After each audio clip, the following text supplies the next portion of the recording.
teman-teman. Jadi hari ini kita mau presentasi tentang syarat-syarat penetapan calon presiden dan calon wakil presiden serta pasal dan undang-undangnya.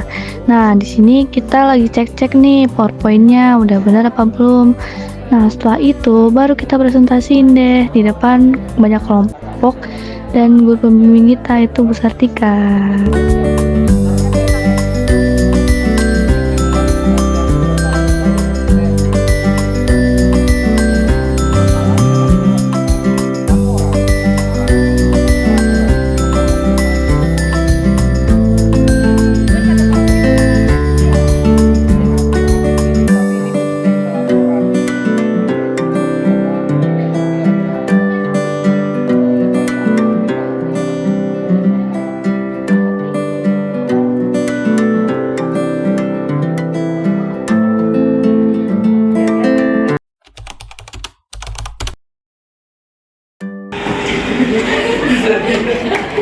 Assalamualaikum warahmatullahi wabarakatuh.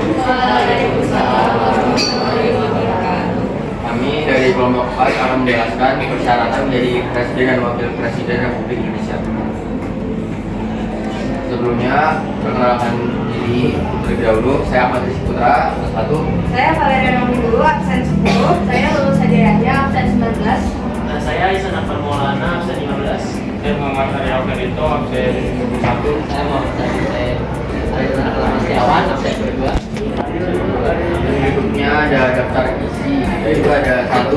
Syarat pilpres, 2. Ketentuan pemilu, 3. Maksud dan tujuan, 4. Pasal terkait pilpres.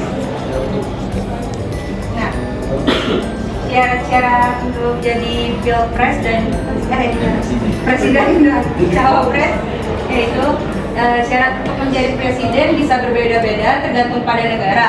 Berdasarkan Undang-Undang 1945 Pasal 6A, syarat-syarat untuk menjadi presiden dan wakil presiden Indonesia antara lain adalah yang pertama adalah warga negara Indonesia, yang kedua pastinya beriman dan bertakwa kepada Tuhan Yang Maha Esa, yang ketiga setia kepada Pancasila sebagai dasar negara dan UUD 1945 serta Negara Kesatuan Republik Indonesia.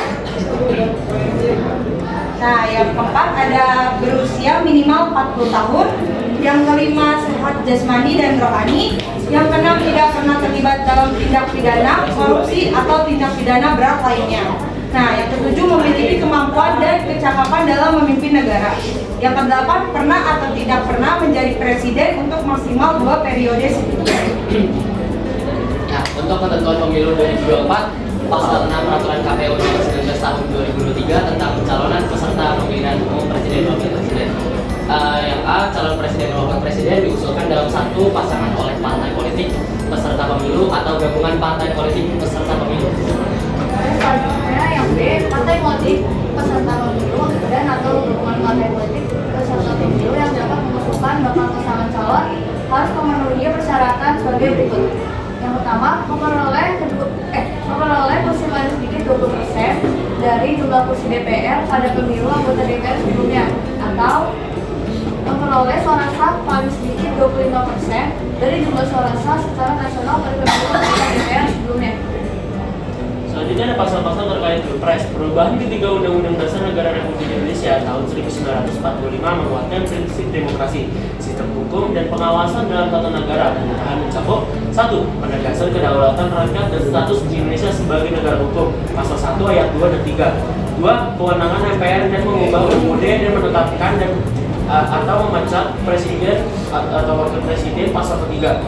3. Persyaratan ketat untuk calon presiden, wakil presiden termasuk kewarganegaraan dan kondisi fisik mental, pasal 6. Lalu ada yang keempat, proses pengusulan presiden atau wakil presiden oleh MPR atas usul DPR termasuk persetujuan dan Mahkamah Konstitusi, pasal 7A 7B.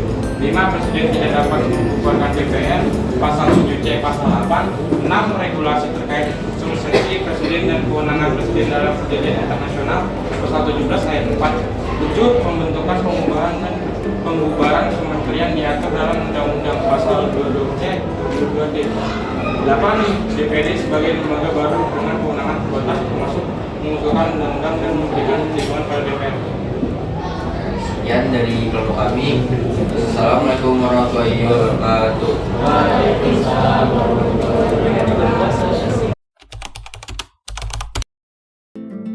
Nah, pada tanggal 19 Maret 2024, kita ada Google Meet bersama Bu Sartika dan Pak Rofi untuk pengarahan pembuatan timeline, agar masa pembuatan timeline tidak salah.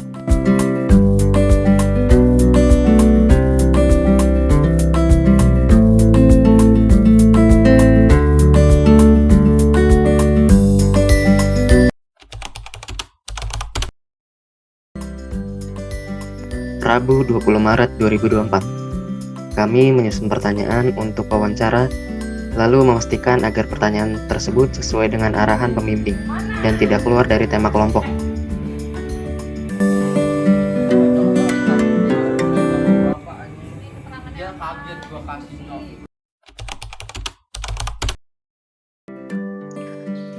Jumat 22 Maret 2024. Saya dan kelompok melakukan observasi mengenai tahapan pemilu Pilpres.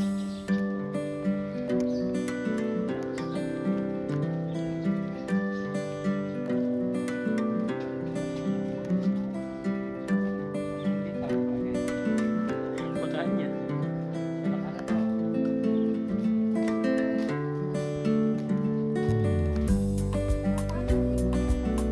Aslinya kayak kita kayak mahasiswa mau ini nggak sih? Lurus.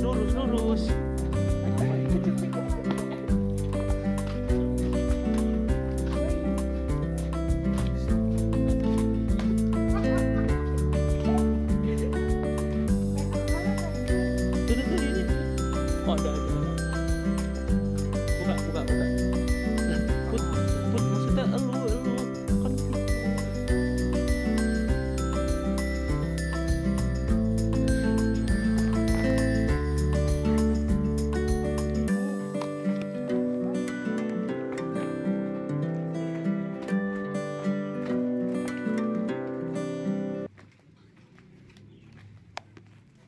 A few moments later. Kami melakukan wawancara terhadap narasumber selaku mantan ketua KPPS yang bernama Pak Wahyu. Apa fungsi utama KPU dalam penyelenggaraan Pilpres? Pilpres. Iya. Ya, fungsi utama KPU ya tentu saja sebagai penyelenggara pemilihan umum. Penyelenggara utama kan dari pusat kan. Nah, KPU nanti secara apa namanya organisasi itu nanti ada pusat, ada provinsi, ada kabupaten kota dan ada sampai tingkat RT. Nah, RT itu yang terendah itu KPPS. Oh, berarti kalau misalnya ada KPU nggak bisa berjalan itu? Tidak bisa. Oh, oke. Karena lembaga yang menjalankan undang-undang untuk pemilu itu KPU.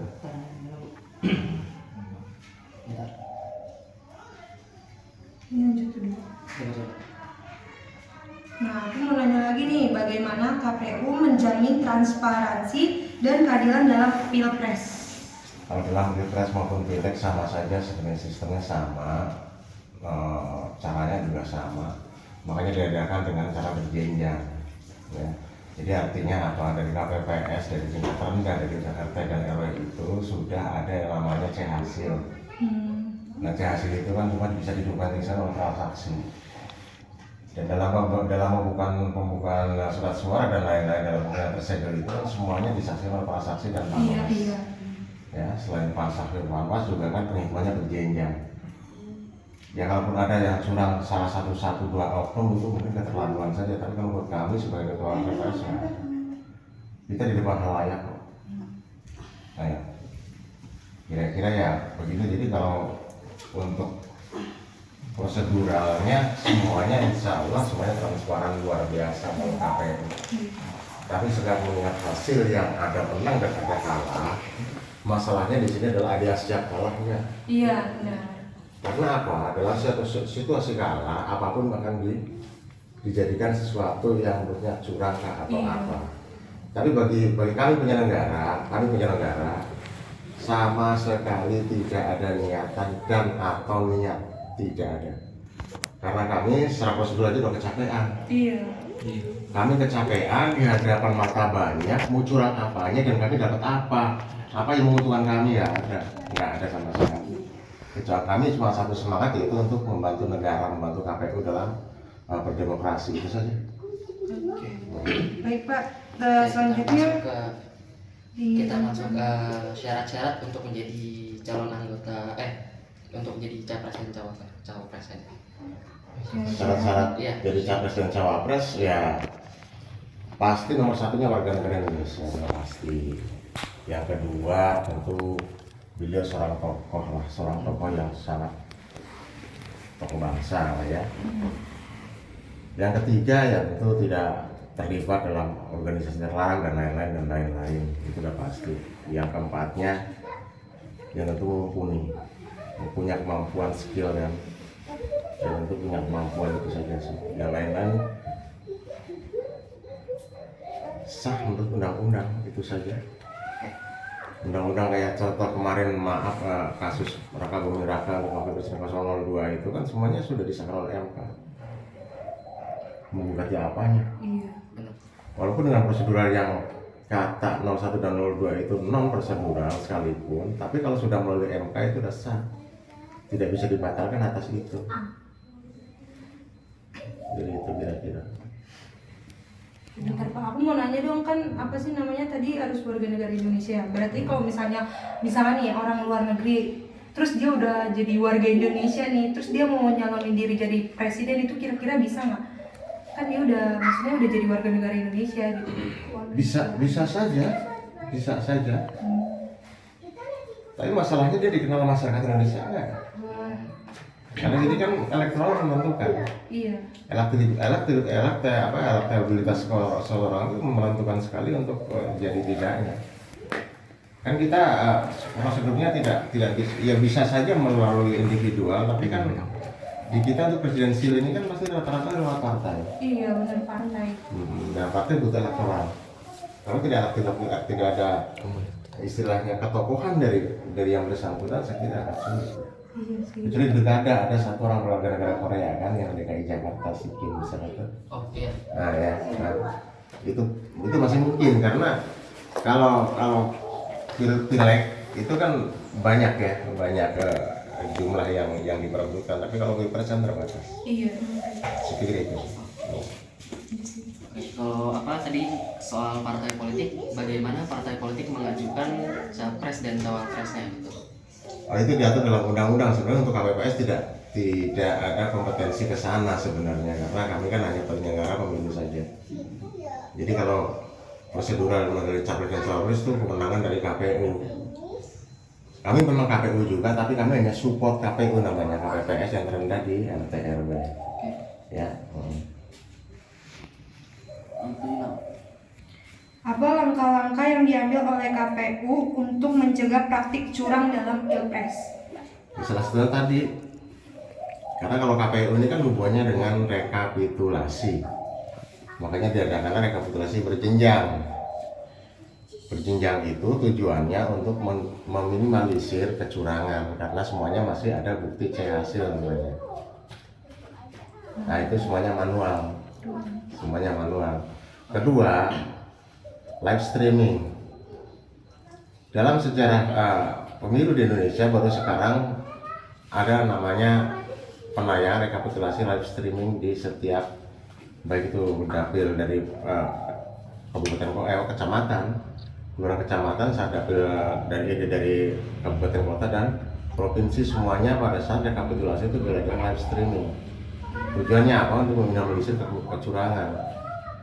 Nah, yang ketiga adalah di hadapan khalayak, semuanya open, tidak ada yang ditutup-tutupi. Kalau masalah sirekap itu internal KPU, kami nggak tahu kenapa bisa seperti itu, dan dihilangkan karena menimbulkan konflik dan lain-lain. Kami nggak tahu. Tapi intinya untuk meminimalisir kecurangan ya tadi itu, keterbukaan, transparansi, itu saja. Iya, aku mau nanya lagi dong ini tentang KPPS. Gimana sih surat yang sah waktu warga sekitar nyoblos gitu? Kan dikasih tahu tuh kayak. Iya, jadi kalau untuk surat sah itu adalah surat yang memenuhi syarat sesuai dengan aturan yang diberikan oleh KPU di tanda pencoblosannya, yaitu di dalam kotak bergambar. Baik pilpres maupun pileg, kalau di luar kotak bergambar itu dinyatakan tidak sah. Khusus pilpres, di luar kotak tidak sah. Untuk pileg, baik itu DPRI, DPD maupun DPRD kota, itu kalaupun di luar kotak, tapi masih menyentuh di dalam kotak itu sendiri, dan atau karena dia kan ada gambar partai dan ada nama caleg. Apabila dia cuma ada di calegnya saja, berarti calegnya itu yang dicoblos atau yang dipilih. Tapi kalau dalam satu surat suara itu ada partai dan caleg yang dicoblos itu cuma partainya, berarti dia milih partainya, calegnya tidak dicoblos. Tetapi seandainya ada dua coblosan sekaligus dalam satu kotak untuk pileg ya, untuk pileg ya, itu tetap sah. Tapi masuknya ke partai. Jadi begitu. Buat yang selanjutnya itu, kalau misalnya ada warga dari bukan warga kampung sini ya mau coblos di TPS ini tuh bisa atau enggak? Itu bisa, jadi itu masuknya ke DPTB, daftar pemilih tambahan. Cuma ada prosedurnya. Dia seminggu setelah ketentuan dari KPU itu ada diatur sebagai undang-undang itu harus seminggu sebelum hari H maksimal melapor ke PPS kecamatan, PPS kelurahan untuk menjadi peserta pemilih tambahan di TPS tertentu. Tanpa melalui prosedur itu tidak bisa. Berarti kalau pas hari H itu dia belum melapor itu nggak bisa nyoblos di Tidak TPS? bisa. Tidak bisa karena semua harus ada prosedur, ada suratnya rekomendasi dari PPS. Sementara kalau kita untuk internasi itu hanya DPT memang yang sudah valid. Jadi DPTB dan DPK, kalau DPK itu nggak masalah, daftar pemilih khusus tidak masalah karena itu memang orang sini tapi tidak terdata di DPT. Dia cukup bawa KTP sama kakak cukup, nggak masalah. Mau orang sini tapi tidak terdata di DPT. Tapi DPTB adalah orang luar yang masuk dan atau sebaliknya itu mungkin alasan kerja, alasan emergensi yang lain, mungkin orang tua dirawat kah atau yang lain-lain. Nah itu alasan-alasan itu tadi yang disampaikan ke PPS kelurahan untuk bisa disetujui atau tidak nanti masuk ke kita punya pemilihan, punya pencoblosan di TPS kita. Nah ini saya mau nanya bagaimana sistem pemilihan anggota Pilpres di Indonesia? Sistem Pemilihan anggota. anggota apa? Kalau Pilpres nggak ada anggota. Pilpres tuh. Iya Pilpres di Indonesia. Pilpres saja. Gimana? Bagaimana? Iya kayak cara-caranya gitu loh. Cara mencoblosnya gitu loh Pak. Untuk mencoblos ya kalau Pilpres itu kan cuma satu surat suara Pilpres. Kemarin kan cuma 3 kandidat ya, jadi cuma 3 gambar. Artinya 6 gambar itu makan tiga partai, 3 pengusung partai. Ya sangat simpel justru kalau Pilpres itu lebih simpel daripada pileg karena kan hanya 3 kandidat. Tinggal masalah mau nyoblos nomor 1, nomor 2 atau nomor 3 itu tidak terlalu ribet ya, dan itu cepat saja prosesnya. Untuk di bilik suara itu orang cepat. Yang lama itu pileg. Banyak soalnya. Karena banyak gambar dan orang bingung. Dengan sosialisasi yang sangat terbatas itu sangat sulit. Jadi kalau Pilpres itu gampang, itu aja jawabannya. Oh kalau misalnya kandidat itu wajib 3 ya atau harus? Tidak. Tidak. Tergantung dari partai pengusung. Jadi kalau misalkan ada 4 kandidat, terus mereka kan langsung konsolidasi, terus akhirnya mereka bergabung. Ada mengutung kayak dulu tahun 2017 juga cuma 2 kandidat juga, Pak Prabowo sama Pak Jokowi. Nah sekarang tergantung dari animo dari partai dan tokoh yang mau mencalonkan diri. Itu saja. Oke. Untuk menurut Bapak sendiri, apa saja yang menjadi tantangan saat penghitungan suara? Tantangan penghitungan suara pada dasarnya tidak ada. Semuanya is okay, semuanya bagus-bagus saja. Cuma tentulah namanya kita capek karena itu dari pagi ketemu pagi. Jadi sebenarnya ketidakpraktisan dari KPU itu adalah masalah Sirekap saja sebenarnya, mengacu semua pada Sirekap karena di situ ada tulisan biasa, tulisan digital, dan tulisan Latin. Nah, itu yang bikin lama. Tulisan digital itu salah satunya yang bikin lama karena kita harus mengikuti pola yang ada. Pola kotak digital seperti di kalkulator itu gambarnya kotak-kotak seperti itu. Angka 8 harus tak. Itu nanti akan dibaca oleh Sirekap. Nah, ternyata Sirekapnya kan trouble. Nah, itulah yang bikin lama sebenarnya. Kalau untuk penghitungannya sendiri tidak ada masalah. Yang lama itu di penulisan dan tanda tangan salinan dari hasil rekapitulasi. Itu saja.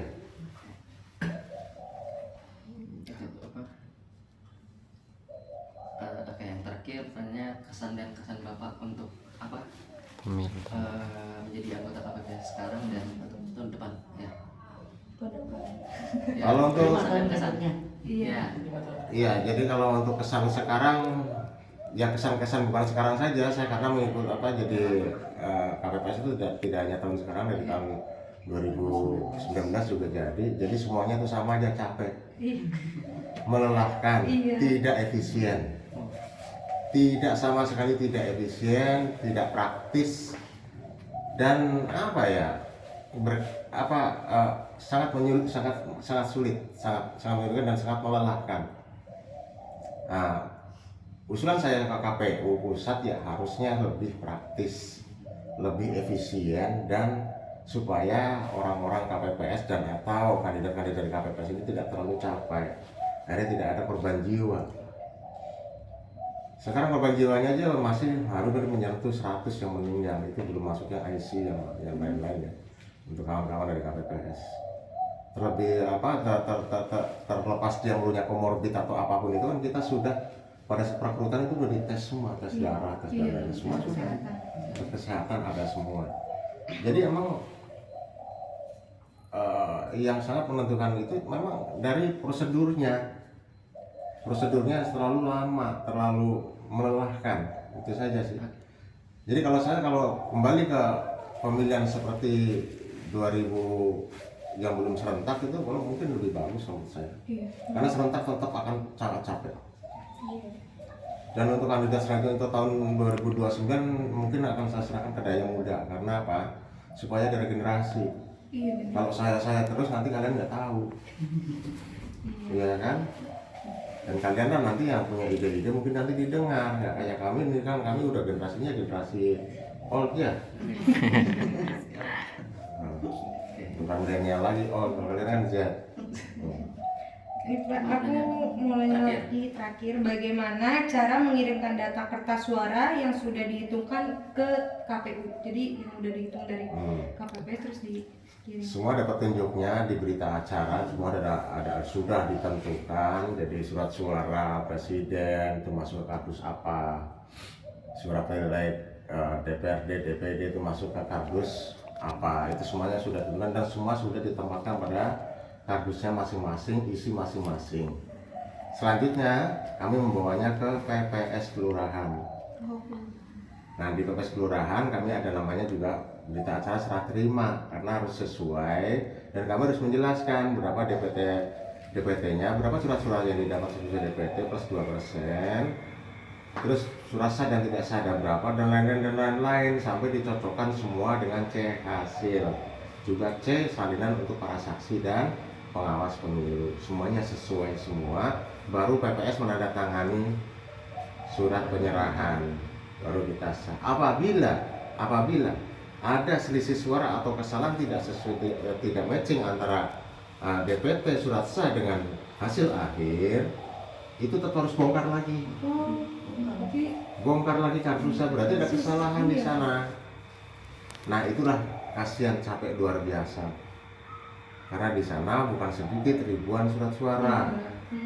Dari dibongkar satu-satu ternyata mungkin ada misalkan suara-suara sah karena udah ngantuk capek masuk ke surat suara sah. Atau kebalikannya, suara sah yang udah ngantuk udah capek tiba-tiba dimasukin ke suara yang tidak sah. Tapi tetap akan kelihatan karena apa? Berapapun jumlahnya yang tadi salah itu, di sini udah ada DPT-nya berapa, yang nyoblos berapa, surat suara berapa, itu udah fictional match, itu udah pasti bisa terlacak. cuma harus bongkar aja lagi. Iya dicari, tapi pasti ketemu. Pasti ketemu. Jadi insya Allah sudah sangat transparan. Terlepas dari mereka-mereka oknum-oknum yang menjalankan praktek-praktek itu kami tidak tahu, kami tidak terlintas sedikit pun. Tapi yang pasti kami menjalankan amanat negara kemarin itu untuk demokrasi, insya Allah setransparan mungkin, seprofesional mungkin, dan semuanya alhamdulillah berjalan dengan baik. Dan untuk tahun mendatang berikutnya, untuk tahun 2029 silakan adik-adik nanti yang maju. Ada lain. Oke, baik Pak, terima kasih banyak ya udah kita tanya-tanya, Ibu juga terima kasih. Mohon maaf juga kalau misalnya kita telat terus nanya-nanyanya juga mungkin kayak gimana ya. Sama Lumin mungkin rumahnya kan nggak dekatan ya, jauh-jauh ya. Iya sama Lumin di situ mungkin ada miskoordinasi ke apa, mungkin karena jauh kan tidak. Kalau kemarin kan yang 3 itu coba karena kan tetangga semua. Iya, jadi bisa langsung datang kemari. Ya apa-apa. Itu udah cukup kira-kira. Lalu tidak lupa kami berfoto dengan Pak Wahyu beserta istrinya yang sudah bersedia menjadi narasumber kelompok 4. Roar! Mungkin ini akhir dari video, tapi perjalanan kita masih jauh dan panjang. Kita nggak tahu pemimpin selanjutnya seperti apa. Kita hanya bisa berdoa untuk masa depan Indonesia. Gunakan hak suaramu untuk masa depan Indonesia, jangan golput. Mungkin sekian dari kelompok 4. Maaf jika ada salah kata dan tidak banyak yang masuk ke dalam video dokumentasi ini. Atas izin Allah Subhanahu wa Ta'ala, izinkan kami pamit undur diri. Wassalamualaikum warahmatullahi wabarakatuh. Lebih jauh melihat Indonesia ke depan di dalam hatinya. Padamkan apinya, jangan kayak kebakaran jenggot. Sepantasnya lebih besar toleransinya kalian bertiga gitu aja kok repot. Permisi, saya akan potong percakapan pria-pria. Presiden wanita pertama di Indonesia juga mau bicara. Anies, Prabowo, Ganjar, kalian kan pria sukses toh. Coba kalian gak berantem, negara pasti beres loh. Pemilu ini jangan diisi dengan kebencian.